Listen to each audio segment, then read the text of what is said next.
right, guys, I had to swing back over here to Stampede because I was here yesterday talking with a lady that probably knows more about the FAA than the FAA knows about the FAA. I don't know about that. You don't work for the FAA now, correct? Correct. I used to, but not anymore. And now, would you introduce yourself to the Demunseed audience for me? Hi, my name is Christina Engh, and I'm the COO and co-founder of UASolutionsgroup, and I also own a couple of other companies. We're working on a company called Prodrone Byrd, and I currently own another company called Fly Low Aero with my brother. And I worked for the FAA for almost 3 years in the AFS 80 Unmanned Aircraft Integration Office. All right. The FAA says, well, let's say in California, for instance, you can no longer fly over private property without permission from the property owner. Does the property owner have legal right to the NAS? No. So the property owner... That was an easy answer, right? No, the property owner doesn't own their airspace above them. The national airspace is regulated by the FAA, right? Right. So no, so the FAA regulates all of the airspace from the blade of your grass up, according to the FAA. International Space Station. To the I guess. Yeah. Sort of. I mean, you know. All right, now let's touch on this FAA new registration. You got to pay $5. They give you a tail number. You put it on all 21 of your drones, and then you're accountable. Number one, does the FAA have the legal right to impose that law? Well, actually, that case is it's at the second highest court of the nation right now. There's been a lawsuit against the FAA, essentially with respect to that. My personal opinion is, Sure. if the law says that aircraft have to have a tail number and have to be registered, and if Congress has said that unmanned aircraft are aircraft, then the law and the regulation says that they have to be registered. And do you think that at any point in the near future those fees could start climbing? You know, that's the worry out there. You know, now it's $5, next year it'll be 10, and you know, that kind of thing. The first thing, it's $5. It's $5 if you own a Boeing 747, right? If you own a 747, it's $5. If you own a DJI Phantom, it's $5. $5 is $5. So it's a pretty small fee that we have to pay. 1, 2. The FAA now has an online system. Before that, you had to fill it out, paper, in triplicate, and send it into Oklahoma City. Now it's online. I mean, it's really, really easy. It's so simple. Yep. It's very streamlined. Okay, now on the privacy thing, there's worry out there that once somebody registers that their information, name, address, phone number, whatever, could be accessed. If you crash your drone in somebody's backyard, they pick up your drone and look at that tail number, they can find all your information. Is that right? If you're able to get the tail number off of their aircraft, you can go to that person's house. You now know where they live, and what are the repercussions of that? I don't know. I hope it's not negative. Yeah. I really do hope it's not negative. That's the concern. If your drone goes down somewhere and somebody finds it and says, "I hate drones, I'm going to go kick this guy's butt," he could look you up online, find your home address. So that's one of the concerns that need to be addressed. How do you feel about that? Should pilots just run out and register right now, or should we let it go through the legal process? Well, I say to register. I've personally registered. I say that you continue to register your aircraft, whatever your deadline is and whatever you feel comfortable with registering it. And once the courts decide what you have to do, if they find out that registration was illegal and you didn't have to register, then one, we already all should have our $5 back, so it was free. It might have been a little bit of time, but then that database should be cleared out. If in fact it is upheld and we do have to register, then no harm, no foul, and you're just ahead of the game. Any advice, for a drone pilot out there that's just getting into the hobby? The one thing I have to tell everybody is go and get ground school. Go find your local flight school and go and learn how to fly in the national airspace. Learn your rules and rights and responsibilities as a pilot. You're now in aviation. You're in the aviation industry. Embrace it, love it, but make sure that you understand how you're going to fly with manned and other unmanned aviators to ensure that the FAA is able to continue to have a safe and efficient national airspace.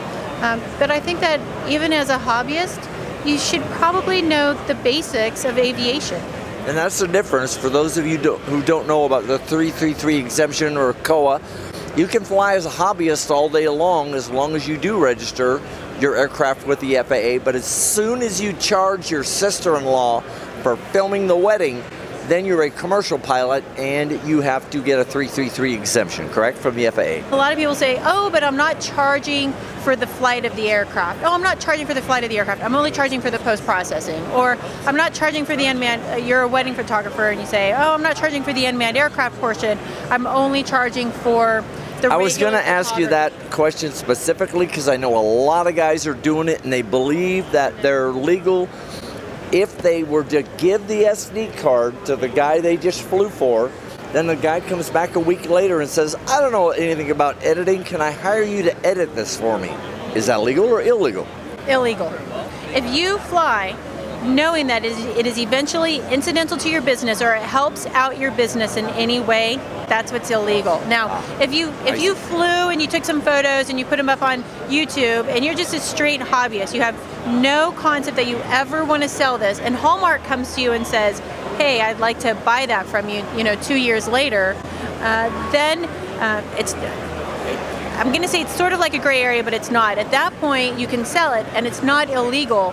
It was the intent when you flew. Now, if you're flying, and you know in your heart that the intent is for you to sell this, even though you keep saying, no, I'm just hobby and rec, but the plan is to sell that product in a year, incidental to your business.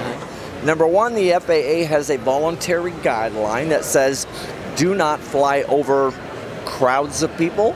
I'd have to read it. Yeah, AC 9157A. Yes, I think it says crowds of people. And I'm trying to figure out what the hell is a crowd of people. I know I can't fly over Oakland Stadium. Does that mean I can fly over a Little League ball field? Is 4 people a crowd or is 7 people a crowd? I'm going to pass on that. I am, because we worked on that at the FAA for many years trying to figure out what does the term people mean, and we cannot come up with a consensus standard. The industry cannot come up with a consensus standard, so that's a question you're going to have to ask the FAA. So are they going to deal with that on sort of a case-by-case basis as, in one situation, 5 people may not have been considered a crowd, but if they were all in one spot and you intentionally flew over those 5 people, then they would take that and say, yep, that was a crowd. Once again, you're going to have to ask the FAA on that one. Okay, then. Because that's a legal question, and that's something that the FAA is going to have to, they're going to have to give you that information. And the FAA says you cannot fly beyond line of sight. You can't wear goggles. You can't wear anything besides eyeglasses that impair your vision from being able to see your aircraft. Does that mean legally I can't look at my tablet while I'm flying my drone? What they're saying is that the aircraft has to be within line of sight of the pilot. So you can't look at your tablet and have the aircraft be 4 miles away. But you can look at your tablet and the aircraft, they're 20, 30 feet away at the AMA field. But a good pilot and good piloting skills, the same as with manned aviation, you look outside the aircraft and you clear, and then you have to look inside at your instrument panels, right? You have to make sure that, you look at your airspeed, look at your engine oil pressure, you look at your engine oil temperature, you have to look at your gauges. So same with unmanned aircraft.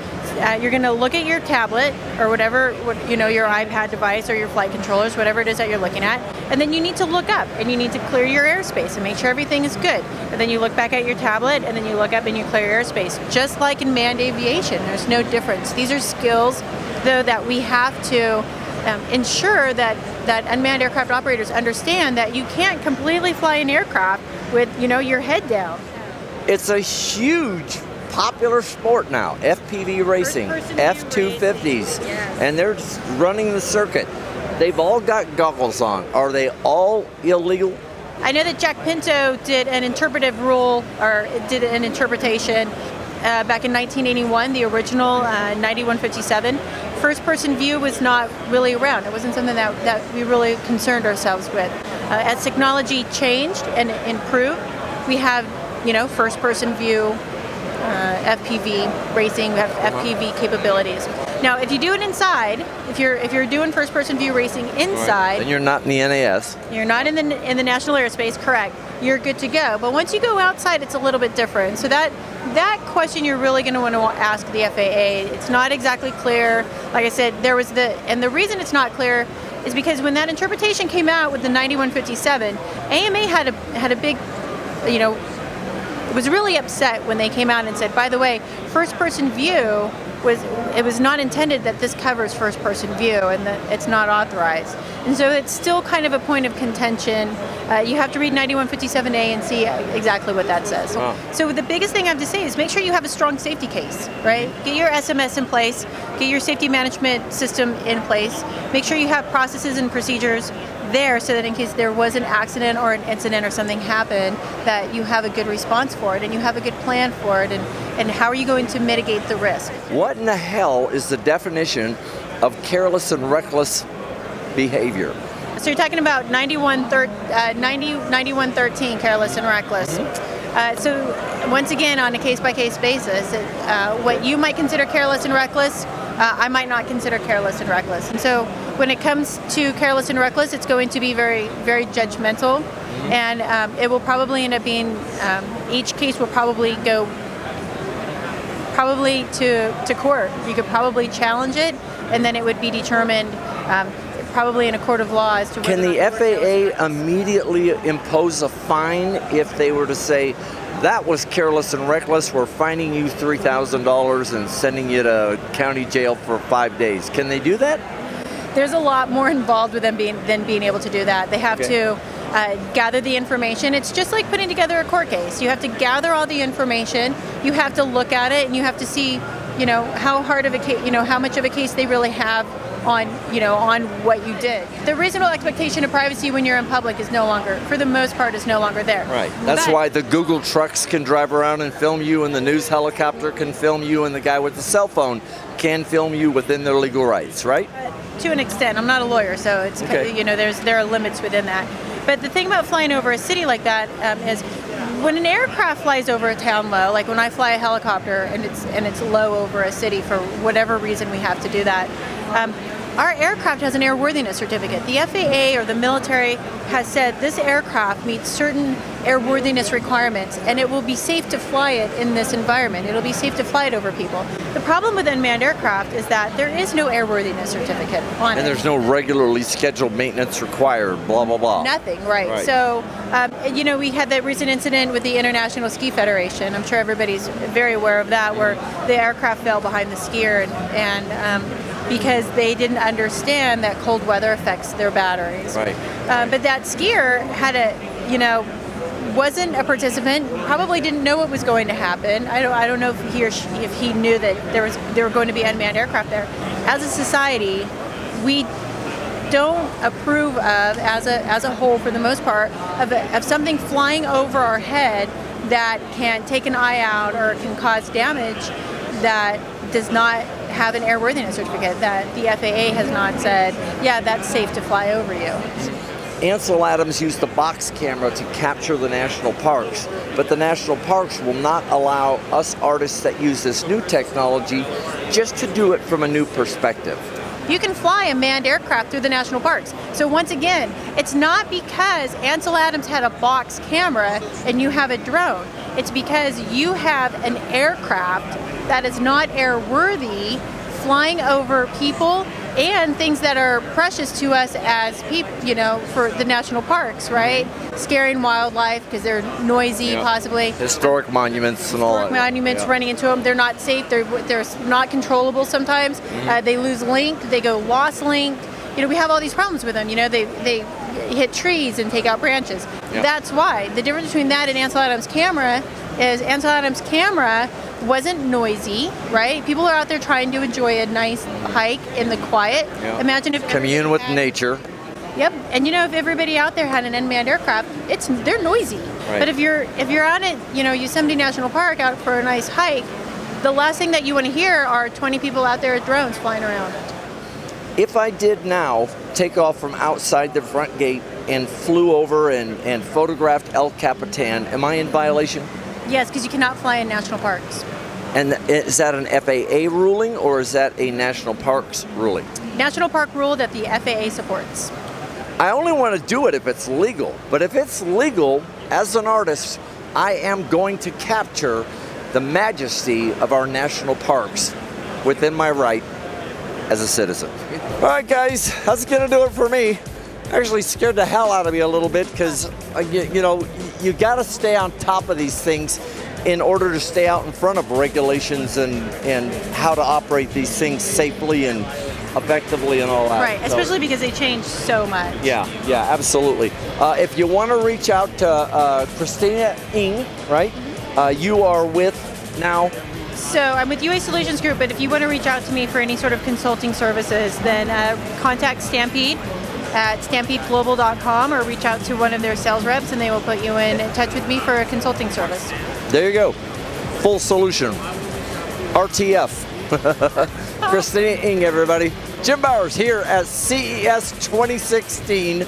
You guys have a great evening. Don't forget to kiss the wife for me.